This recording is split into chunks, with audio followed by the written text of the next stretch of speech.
جیسے کہ کبھی کبھی مولا دیتا ہے کہ دیکھو یہ بول ہے، سانس کے ساتھ جپو۔ مولانا سلطان محمد شاہ کے ٹائم میں بہت سے ایسے بھائی بہن ہیں جن کے پاس سانس و سانس کی بندگی ہے، تو یہ بات جو ابھی میں کرتا ہوں یہ ان کے لیے نہیں ہے، یہ تو ابھی جو بچے جوان داخل ہوئے ہیں 8 دن پہلے ان کے لیے کہتا ہوں کہ ان کو سانس و سانس کی بندگی کرنے کی کوئی ضرورت نہیں۔ مولا فرمایا تم آرام سے بیٹھو اور اس کا جاپ کرو، اور تمہارا خیال اس جاپ میں ہونا چاہیے۔ یا علی کا جو جاپ ہے اس میں اپنا خیال جماؤ، دنیا کے کوئی بھی خیال کو آنے مت دو۔ لیکن کبھی خیال بہت ہی آ رہے ہیں تو جو جاپ ہے اس کو سپیڈ کے ساتھ یالی علی علی علی علی علی علی علی، تو تمہارا خیال جو ہے وہ سپیڈ کے ساتھ بولنے سے اس میں آ جائے گا، باہر کے خیال بند ہو جائیں گے۔ ایک بات کا ہمیشہ دھیان رکھنا کہ تم سلولی آہستہ آہستہ جاپ جپو یا فاسٹ سپیڈ سے جپو، کوئی بھی کنڈیشن میں تمہاری جیب تمہارے منہ کے اندر ہلنی نہیں چاہیے، منہ بند رکھو، اپنی جیب کو اوپر تالو کے ساتھ لگا دو تاکہ منہ میں تھوک اور سالیوا پیدا نہ ہوئے، اور یالی کا جواب کرو ایک ردھم کے ساتھ مگر سلولی، یا علی یا علی۔ جو جاپ مولا نے دیا ہے اس کا جاپ کرو آہستہ آہستہ، اس طرح کے جیسے پریم کے ساتھ محبت کے ساتھ بول رہے ہو۔ لیکن میں نے کہا کہ کبھی خیال ادھر ادھر بھٹک رہے ہیں تو من ایکاگر کرنے کے لیے سپیڈ کے ساتھ جلدی جلدی علی علی علی علی تھوڑے ٹائم کے لیے 10-20 سیکنڈ کے لیے بول کے پھر اپنی نارمل سپیڈ کے اوپر آ جاؤ، یا علی یا علی، ایک سریکھی ردھم کے ساتھ۔ اس طرح اپنی عبادت کرو۔ جن کے پاس مولا نے سانس و سانس کی بندگی دی ہے ان کو سانس کے ساتھ اپنا بول بولنا چاہیے، مگر میں ان بچوں کے لیے کہہ رہا ہوں تو وہ سانس و سانس کی بات نہیں ہے، یالی کا جاپ کرو۔ مولا کو بخشش جب دینے ہوگی وہ دے گا، مگر آواز بند کروں اس کے پہلے ایک بات ضرور کہہ دوں کہ جو سب سے بہت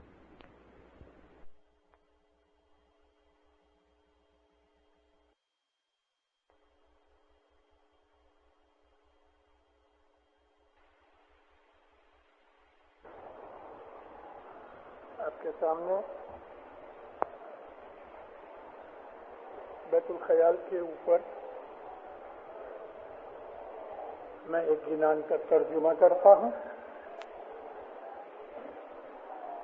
یہ ظاہر کرنے کے لیے کہ ہمارے جنانوں میں بہت سی ایسی باتیں ہیں کہ جو ہم سمجھتے نہیں۔ مولانا حضرت امام کی صلوات پڑھو دیندار والا۔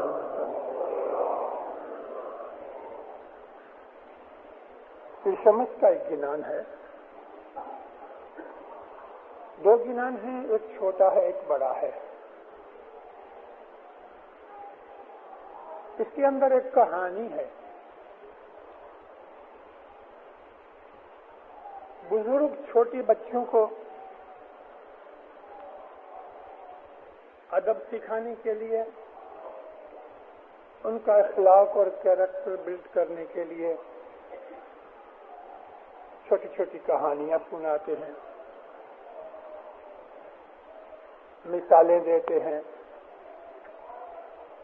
اللہ نے بھی ایسا قرآن پاک کے اندر بہت دفعہ چھوٹی چھوٹی کہانیاں سنائی ہیں۔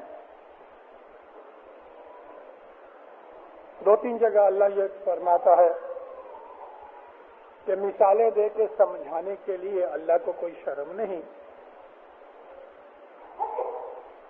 اسی طرح سے ہمارے پیروں نے بہت سی ایسی گنانیں کے اندر باتیں کی ہیں جن میں کہانیاں ہیں.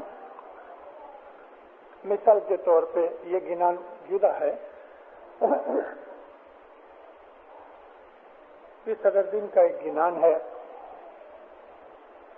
بندرا رے ون ماں سکھ چرے گاونتری. بندرا کے جنگل میں ایک گائے چرتی تھی. چرنتے چرنتے گوری سنہلے وس پڑی. چرتے چرتے ایک شیر مل گیا اس کو اور شیر نے کہا میں تجھے کھا جاؤں. اس نے کہا ٹھہر، میرا چھوٹا بچڑا ہے، میں دودھ پلا کے آ جاؤں پھر تو مجھے کھا جانا. وہ بھاگتے بھاگتے گھر آئی. بچڑے کو کہا چل جلدی دودھ پی لے. کیا بات ہے اتنی جلدی کر رہی ہو ماں؟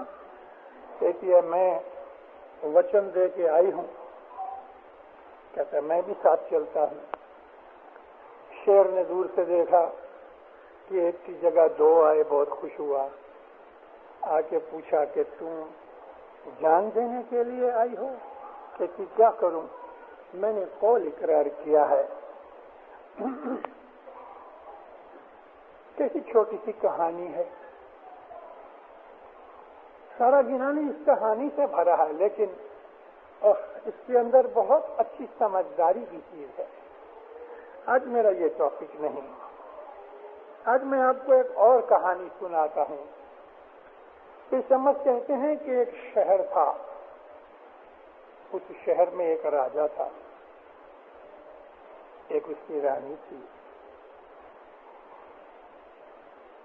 اس کے منسٹر تھے، ایڈمنسٹریشن بہت اچھی تھی، راج پاٹ اچھی طرح چلتا تھا، سلامتی سکھ تھا.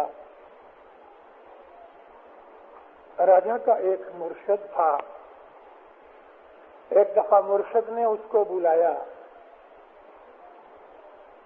کہ تم دونوں میرے پاس آؤ. اس درمیان ان کا ایک چھوٹا بچہ تھا. اب سوچ میں پڑے کہ مرشد نے دو کو کہا ہم بچہ کہاں لے جائیں.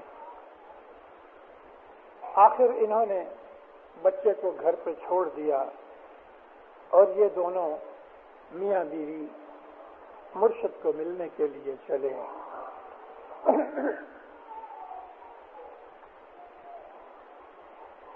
تو یہ جو گنان ہے، اس گنان میں بیت الخیال کی عبادت کی بات ہے. ہے جی پریم پاٹن راجا من شدھ، اس گھر رد آگے رانی پریم پاٹن راجا من شدھ. آج میں آپ کو ایک چیز سکھاؤں.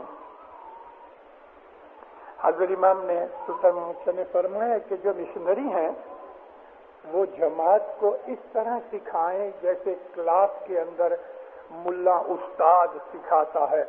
تو اس استاد کے حساب سے میں آپ کو ایک چیز سکھاؤں. پیروں نے جو گنانوں کے اندر جو لفظ جہاں رکھا ہے بڑا سوچ سمجھ کے رکھا ہے. پہلی چیز تو یہ ہے کہ آپ وہ لفظ کو سمجھنے کی کوشش کرو. لفظ میں بڑی خوبی ہے.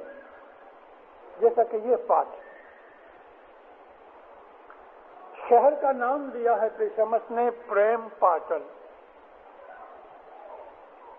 یہاں پریم پاٹن سے مطلب خدا کی محبت کا شہر، جس کے اندر راجا من شدھ، شدھ کہتے ہیں پیور کو، ایسا من جس میں کوئی ناپاکی نہیں، گناہ نہیں، کوئی بدماشی نہیں، کوئی بدی برائی نہیں، ایسا پاک من، ہردے یعنی ہارٹ اس کی رانی، وہ دونوں اپنے اس راج کے اندر، محبت کی دنیا کے اندر حکومت کرتے ہیں۔